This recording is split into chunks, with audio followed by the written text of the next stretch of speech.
Hey, futurist Jim Carroll from the virtual broadcast studio. It's Infrastructure Day. The bill is being signed. And look, this is important stuff. I know there's a lot of crazy political bickering around this, but you can't talk about the future and think about the future and think about trends and think about opportunity without understanding what is really going on. A number of months ago, I actually ran one of my headlines show to talk about infrastructure in the context of what's going on with smart grids and electric vehicles and smart roads and intelligent infrastructure, to try to put in perspective that this is about more than just bridges and roads and highways. You've got to think about 21st century infrastructure, not 20th century infrastructure, because there's a lot of really exciting stuff that is unfolding here right now with this. So I thought it's a good opportunity to replay the show. Even in the context of this insane political thing happening out there, where we got people not supporting roads and bridges because, like, they want to own the other side. Crazy stuff. But think infrastructure, think growth, think opportunity. Futurist Jim Carroll from the virtual broadcast studio with a clip that I ran probably a couple of months ago. Have a good one.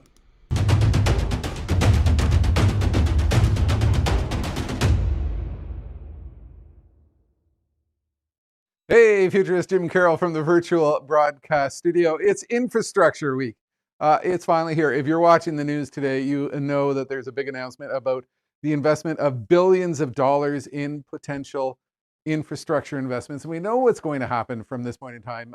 We know that, as this announcement comes out about the investments that need to be made to take, America, North America, the world into the 21st century, there's going to be a lot of posturing. There's going to be a lot of arguing. There's going to be a lot of politics unfolding. I mean, that comes naturally with the territory. But what I'm doing in my headlines is I'm going behind the news headlines to put in perspective the real trends which are unfolding here and what it means and what we can expect. And look, this is an investment in the future. Think about what has happened in the past. When the intercontinental railroad system was put in the US, in Canada, and around the world, this really defined what happened to local, regional, and global economies. It defined the pathway for economic success. In the US, when the investment was made in the Eisenhower interstate system, towns, cities withered or died depending upon whether they were on the main highway. What has long been recognized is that infrastructure investment is critically important in moving regions forward into the future. And look, it's the 21st century. A lot of what is out there is crumbling, falling apart.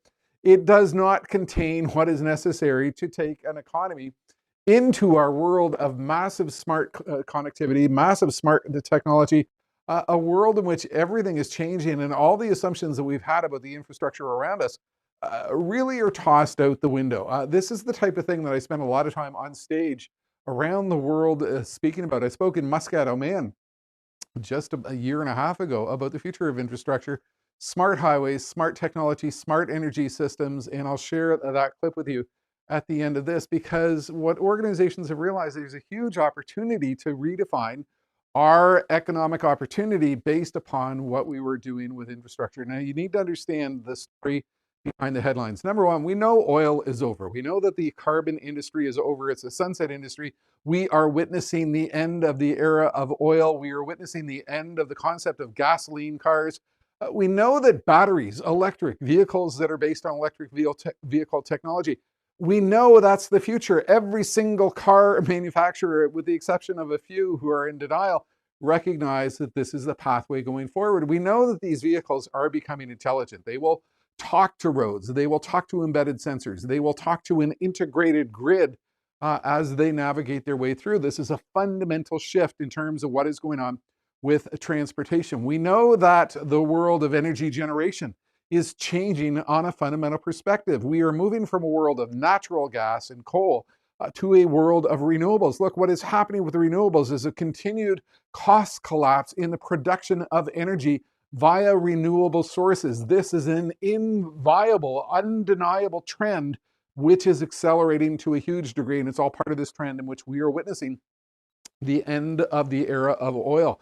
What this is leading to is a world of very significant shift in terms of what infrastructure is. And you combine all these trends together and something significant happens. We don't have the infrastructure in place to recognize that we are seeing the massive shift to electric vehicles going forward with everything we do. This is fundamentally something that we need to accomplish to bring together the trends which are already at play out there. We know that there are challenges and opportunities along the way. For example, your electric vehicle will soon become a part of the energy grid. Your car is essentially going to become a big battery on wheels, and you will be plugging your vehicle into the energy grid to feed electric energy from your solar and backyard renewable into the battery to feed it into the grid, where every single vehicle, every single component of what we do becomes a part of this overall integrated electric grid. This is part of what is happening with this drive to accelerate infrastructure into the 21st century.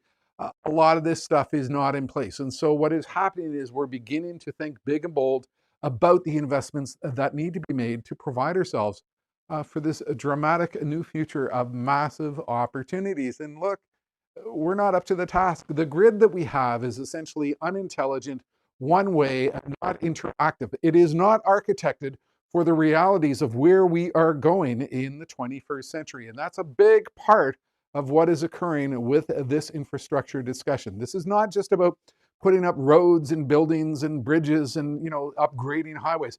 This is about building and putting in place the infrastructure for the smart 21st century, which is already unfolding around us today. But it's not just that. Part of what is occurring here, and one of the most significant trends that is underway, is every single industry is becoming a software-driven industry. Silicon Valley is coming to define the speed of innovation in every single industry. Your car, in essence, is becoming a computer. And as it becomes a computer, it is driven by connectivity. It is driven by hyperconnectivity. Connectivity is the new horsepower. And as it becomes a part of this overall integrated, interconnected system of systems, of connected things, is what infrastructure in the 21st century is all about. And that's what you need to think about as you get behind the headlines, the political arguments, the raging political debates, which are sure to unfold. This is all part of a trend where we are building a new economy on leading edge technologies, concepts, and the acceleration of new trends. And this is the type of thing that I was covering on stage in Muscat, Oman, and elsewhere at these big global infrastructure events before the global economy melted down with the pandemic.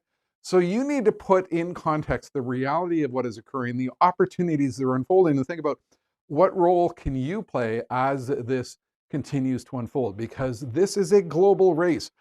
Nations which invest in infrastructure will have an opportunity going forward. Those who do not invest will face a slow and inevitable decline because they will be based upon 20th century technology in a world in which the future belongs to those who are fast, those who think bold, those who think big, start small, and scale fast. So I want you to think about what you are going to do to take yourself behind the headlines into this world of hyperconnectivity, the opportunities that are unfolding, and to challenge you with that. I'm going to close out with this clip from where I was on stage in Muscat, Oman, at a global infrastructure conference, challenging the audience to think big and bold about their future.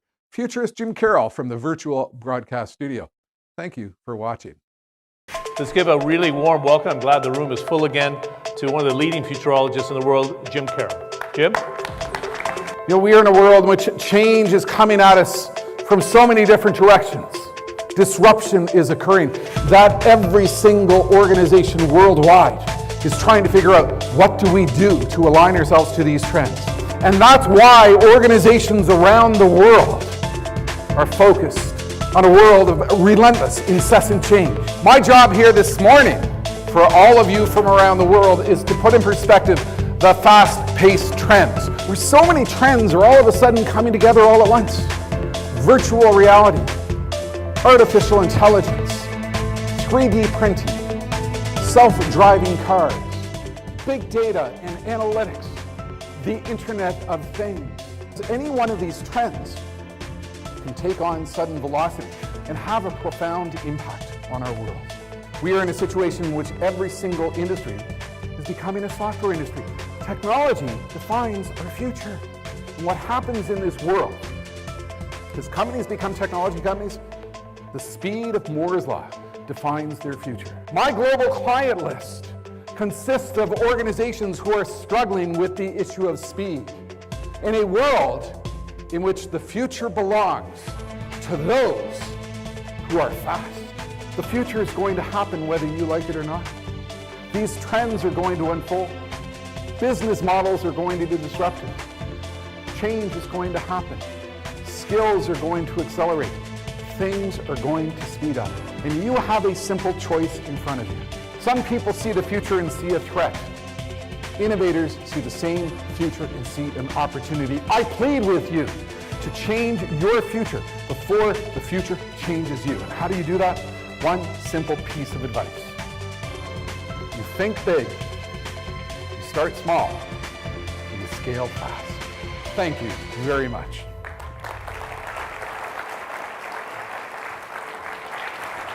Excellent.